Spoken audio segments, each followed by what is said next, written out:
Good afternoon, guys. It's a Sunday, April 6, 5. Anong date ngayon, Kira? 5 or 6? 5 at 6. Wala na sa wish. Kagagaling lang sa, basta Sunday, April 5 or 6. Wala zombie na. Update lang tayo, guys. Hindi naman ako nagpo-post ng lubya. May nagbe-message. May bumibili, ayaw ko naman tanggihan ng ayaw ko sabihan ng no kasi maraming lubya na iuwi ko sa aming province, sa Paete, Laguna, siksikan sila dito sa siksikan sila, kita ba? Siksikan sila, isang container madami, so okay na rin mabawasan. And eto, mag-sort tayo and magbibilang ng isang set ng small juvies. So, mga 3/4 inch. Ang large juvie kasi is 1 inch. Ang pagsusukat pala ng mga dubya is sa inch, sa ruler po. So, kung isang inch, although, syempre, may 1 inch na mataba, may 1 inch na mahaba. So, basta nag 1 inch siya, large juvie na siya.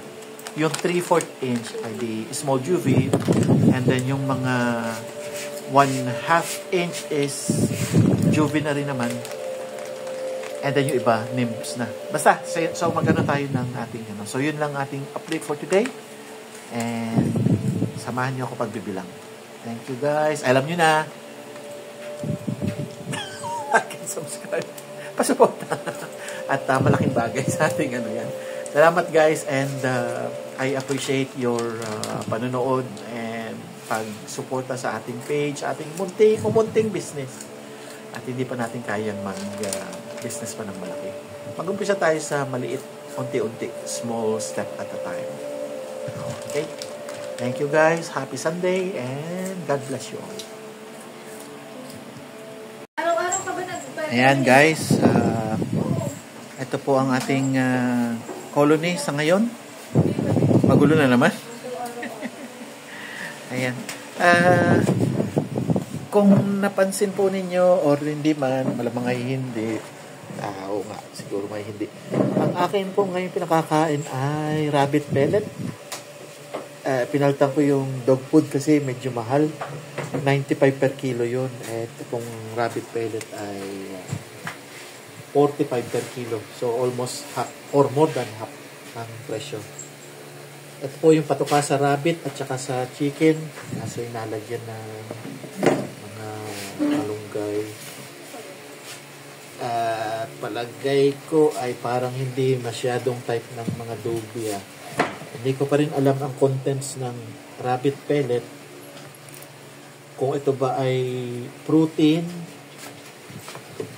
o ano bang nutrition ng para sa rabbit at sa chicken. Meron din naman mga kumakain kaunti. Pero nung pag nagpapakain ako ng dog food talagang kinukuyog Ngayon hindi masyado. Kaya parang it's either busog sila o hindi masarap. Sabi nga ng tita ko, Tita Nia, kain na kayo. Kain na, halika na, kain na. At mamaya ang masarap. Ayun. Hindi ko makakalimutan si Tita Nia. Ayan po, at tayo mag-sorting na. Paano ba ako mag-sorting? Maraming nagtatanong na customer na, Sir, paano niyo ba binibilang yan? Ay, di syempre po, isa-isa. O, binibilang talaga. Manually po binibilang kasi sabi ko nga, it is either makulangan sila o masobrahan sila. So, it's either sila ang talo o kami ang talo. Ayan. So, ibig sabihin, masobrahan sila o makulangan ay hindi tama. Ay, alam nyo naman po, doon tayo sa tama. Sabi nga ay tamang timbangan. Sa Biblia ay tamang timbangan, tamang sukat. Bawal po ang dayaan. So, ayan po, isa nating maipagmamalaki, isang may gagaranti ko na tama po ang bilang. Kung hindi kung kinulang man ng kaunti, ay di pasensya po. Pero palalabisan natin. Ayan, di kung kinulang, di nalimutan at nakalimutan ng bilang, palalabisan na lang po. O kaya naman ay double check uli ang bilang. So, paano ba magbilang? Mahirap po magbilang pa isa-isa. Nagsosorting ako. Di nakakita naman ako sa YouTube ng pag-filter o pag-tatak-tak ng mga naghihiwalay yung malalaki sa maliliit. Di gumawa po akong sa sarili kong design o murang design. Dito, papatak yung maliliit. Yan yung wala siyang butas. Ito naman yung kumbaga ay middle na filter o silk o ano bang tawag dito? Salaan. Ayan, salaan na lang Tagalog. Mahirap ko hindi ko maalala English.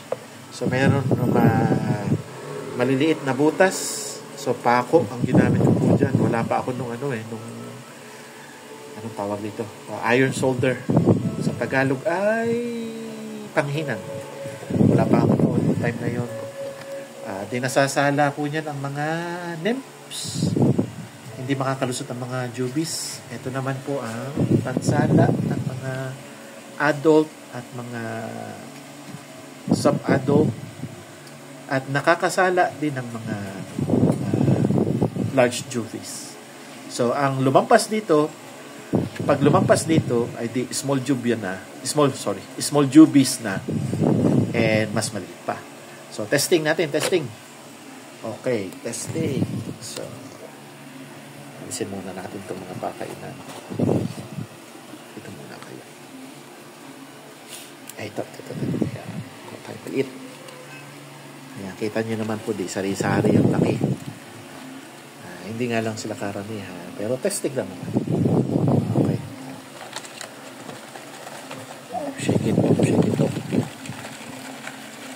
Itong kanta nila nakalimutan na.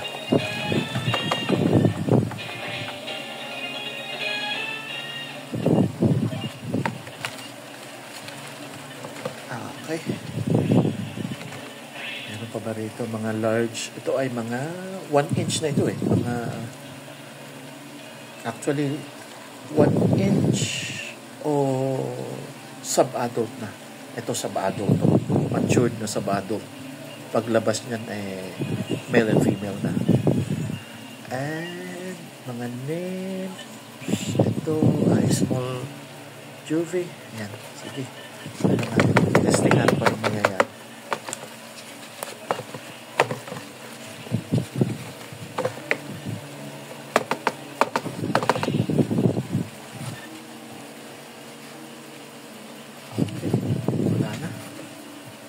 Clear.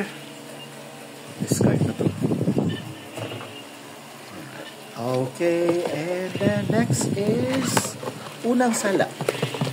So, shake lang. Shake lang natin.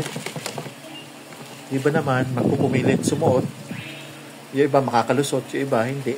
Kahit ayun, may mga nagpupumilit sumuot. Ayan, hindi makakalusot. Tingnan natin sa ilalim. Hello. Wala nakasabit. Ayun, mayroon nakasabit. So,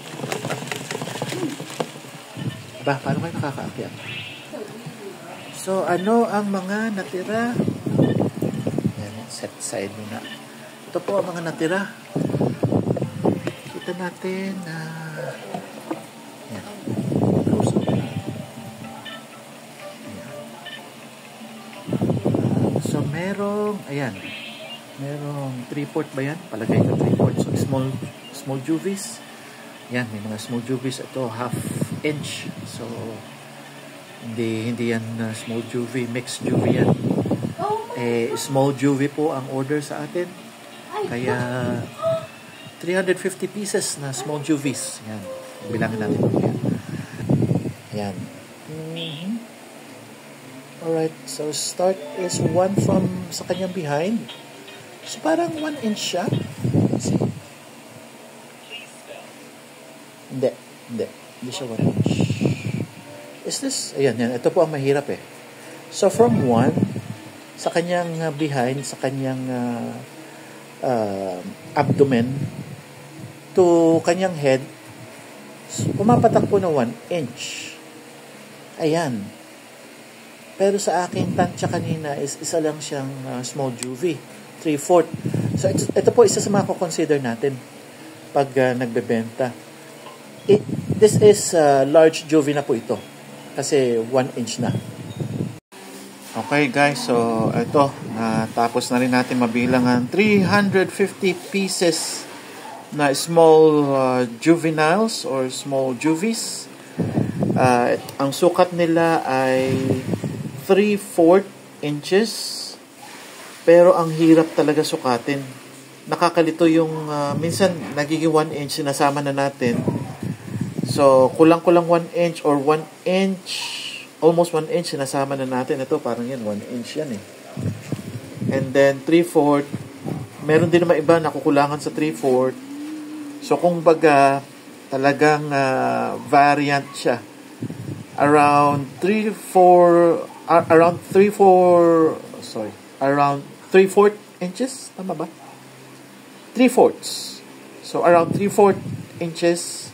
And then, minsan may 1 inch. Minsan may less than 3/4 inch. Pero 350, parang may sobra, may mga napasamang nymphs. Maliliit kasi sumasakay sila dun sa mga kuya nila. Ayan, so ito po ang 350. Ayan guys, so ito na yung ito na yung ating 350 small juvies. And nasabi ko kanina, mga variant sizes, pero around 3/4 inches. Okay. Lagay po natin sila dito sa ating container. Kung mapansin nyo, may mga butas ang gilid. Ayan, for ventilation. Alam nyo naman kung malayuan. And also, merong mapapansin nyo yung smooth surface na masking or packaging tape na transparent. So, ang purpose po niyan is para hindi sila makaakyat. Okay. So, isasali natin sila dito. We made it as much as possible na tag-tag proof kasi di-deliver natin na nakamotor. Ayan. Diyan lang naman sa Bel Air. Malapit lang. Mga 30 minutes lang. Alright. Okay. And hopefully walang issues pagsasali. Go. Alright.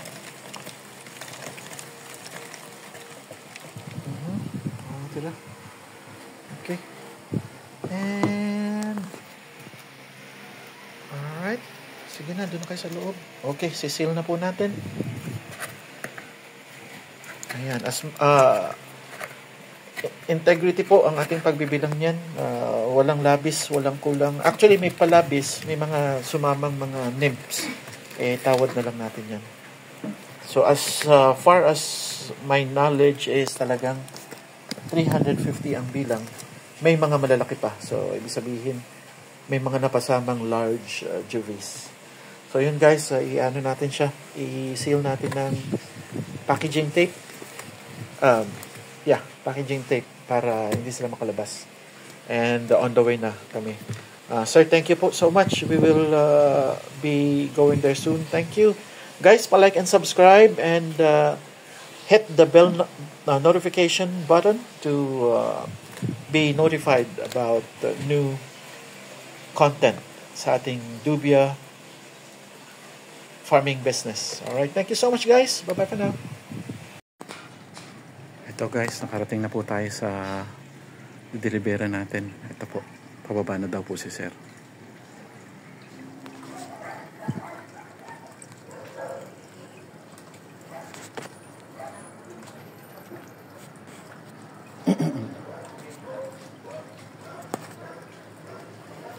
Sir, sa Dubia.